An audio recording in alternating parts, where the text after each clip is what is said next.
పూరా local. Welcome to పూరా local. Hyderabad నగరానికి వాతావరణ శాఖ రెడ్ అలర్ట్ ప్రకటించింది. హైదరాబాద్ ను వర్ణదేవుడు ముంచెత్తుతున్నాడు. సోమవారం నుంచి ఎడతెరిపి లేకుండా కురుస్తున్న వర్షానికి ప్రజలు నానా ఇబ్బందులు ఎదుర్కొన్నారు. నేటి మధ్యాహ్నం నుంచి రాత్రి వరకు వెస్ట్ హైదరాబాద్ లో ఉరుములతో కూడిన భారీ వర్షాలు కురుస్తాయని రెడ్ అలర్ట్ ప్రకటించారు. భారీ వర్షాల నేపథ్యంలో ప్రజలెవరూ బయటికి రావద్దని కూడా సూచించారు.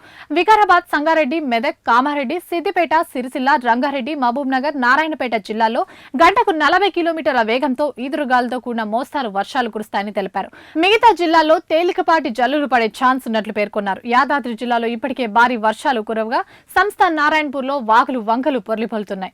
షేక్పేట్ లో 10.6 సెంటీమీటర్లు, ఖైరతాబాద్ లో 10 సెంటీమీటర్లు, అమీర్పేట్ లో 6.9 సెంటీమీటర్లు, ముషీరాబాద్ లో 6.3 సెంటీమీటర్ల వర్షపాతం నమోదైంది. మరోవైపు ఇప్పటికే తెలుగు రాష్ట్రాల్లో మోస్తారు నుంచి భారీ వర్షాలు కురుస్తుండగా అల్పపీడన ప్రభావంతో ఈ నెల 24 నుంచి 27 వరకు భారీ వర్షాలు కురవనున్నట్లు తెలిపింది.